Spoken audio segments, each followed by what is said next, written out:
Hey guys, Brian delivers you the goods here. Just wanted to return to you this afternoon for a premiere video for August 17th, which this was one that I wanted to do for the next reason why. The reason why Brad tastes in music. The reason why I never cared for Brad tastes in music and still don't.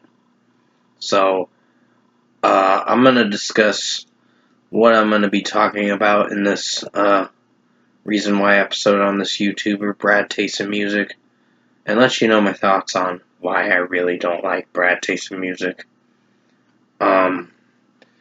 So let's dive into this special video. So I'll decide what to title it for the reason why episode, but it might be called the reason why I don't like Brad Tastes in Music and still don't.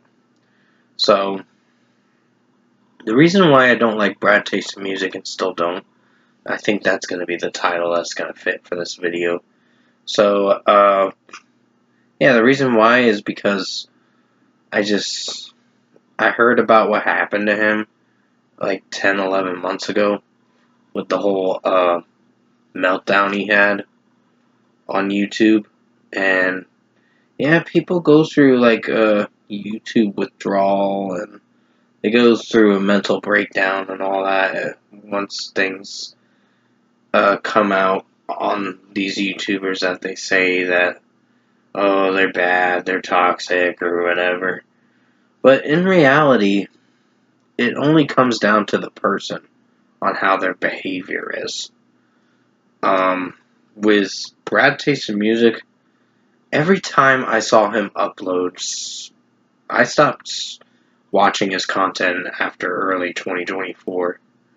And that's when he started spiraling downhill come September of 2024. And that's where his YouTube channel got. He just took a break from YouTube for a long time. And he's still acting like a narcissistic asshole, only caring about the money and views. So, what I heard about what happened to him, I can't prove it, but all I can say is this is what I heard.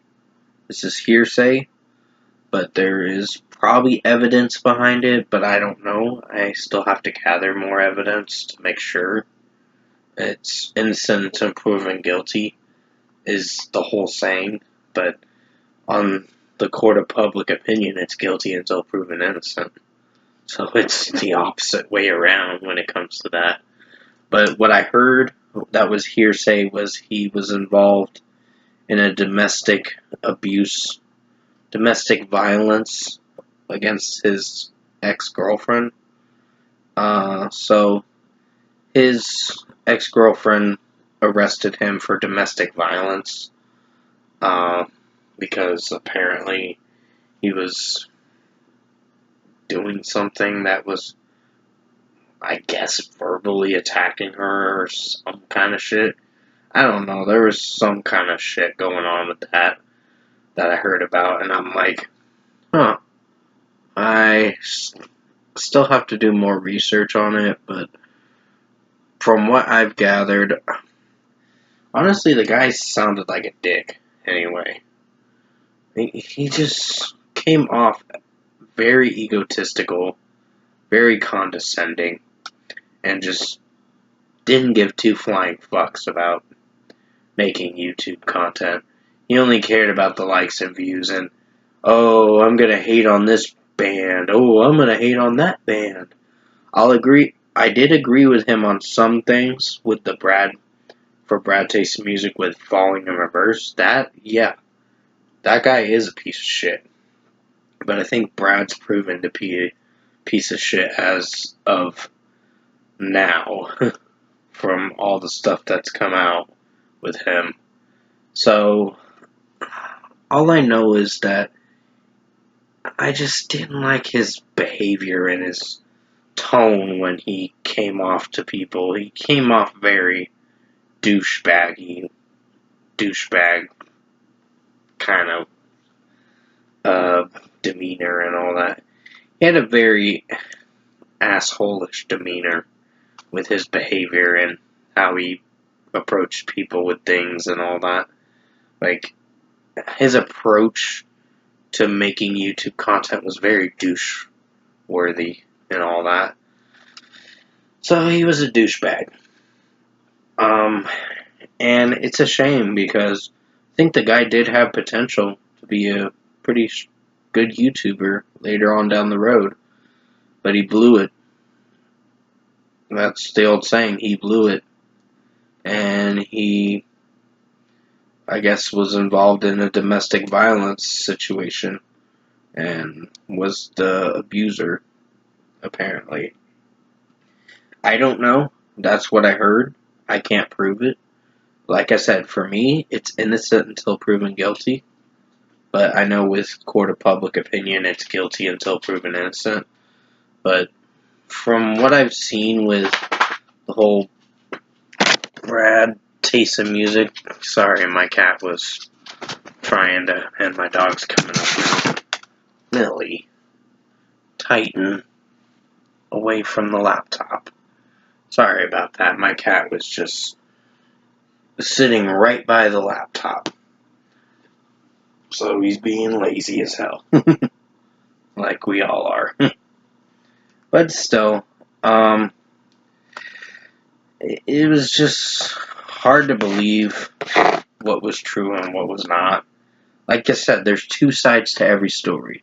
There's that person's side, there's the ex's side, and then there's the truth.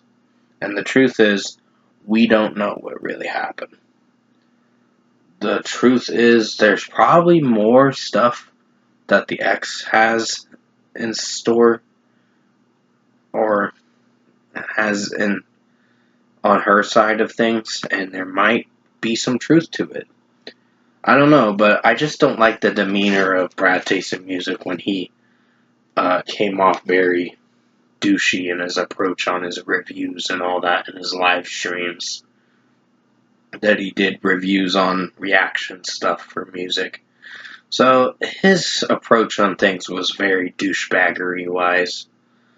And I just wasn't a fan of his content later on. After he talked shit about Blink 182, I was like, okay, we're fucking done.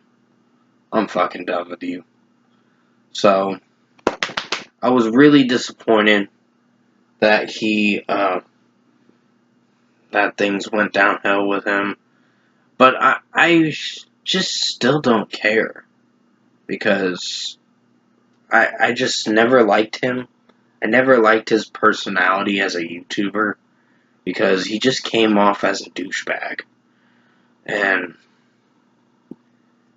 just when you have that ego mindset and that mentality going on like a little ego trip on YouTube, it fucks with your headspace and then you come crashing down and then the whole world hates you after one thing that might have fucked up your whole career on YouTube. But there's an old saying, like, basically opinions are like assholes, everyone's got one, but in this matter, it's hard to decide what I really think of this whole domestic violence situation that he was involved in. But all I know is he told his side of the story. The ex probably did tell her side of the story, but privately to some people. That I don't know what is true and what is not. All I know is I'm just making this video to let you guys know that I never liked this guy. The way he came off in his reviews were very douchebaggery. It was a lot of douchebag comments and all that he was saying. And just being a dick. So, I just didn't like his demeanor and his approach with his reviews and all that. So, that's what I don't tolerate with some people nowadays. It's like, if you got nothing nice to say and you get too opinionated about things, it's best you kind of stop and smell the roses. Like, it's kind of time to chill and, like, really think about what you're saying before saying it. Like, it's a shame because people don't have a filter anymore and they want to say what the fuck they want. And yeah, I do say what the fuck I want. I'll admit to that. And I'll admit to anything that I've done wrong on YouTube. But what I won't stand for is people's behavior and their tone towards other people. Like, you can have a bad day and come off that way and then apologize the next day and say, I'm sorry, didn't have a good day, I just took it out on you for no reason. That's fine. If you made a mistake, own up to your mistake. But with Brad, it seemed like he was sideswiping and just like deflecting from his mistake. Like, yeah, he may have made a mistake, but it just didn't seem like his apology or whatever in that stream that came up on him didn't suit well with other people. And people didn't believe it. People didn't believe he was playing the sympathy card for clout and views.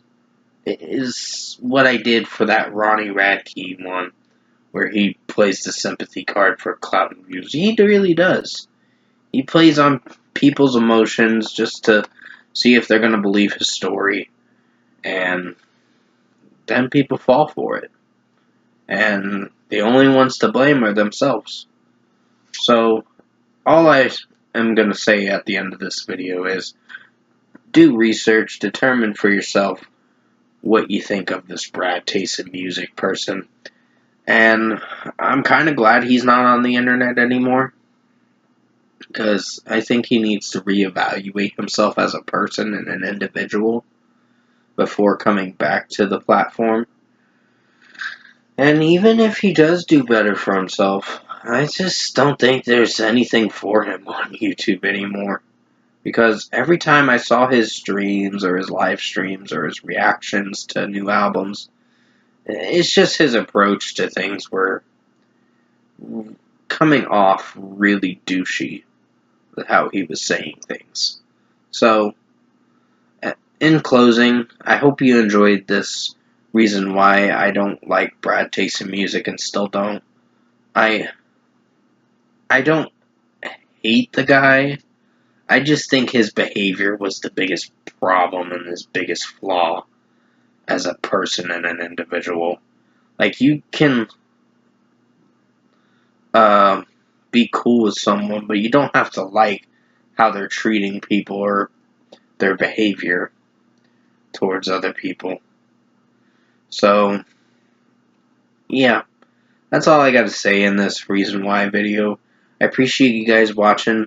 The reason why I don't like Brad Taste in Music and still don't. There was a lot of stuff going on with him on the sidelines that was really bothersome with me, not sitting well with me, and I just didn't know which reason why I wanted to talk about. I got 2 more episodes left to record. This is coming out in an afternoon time for this reason why. And I hope you enjoyed this, and thanks for watching.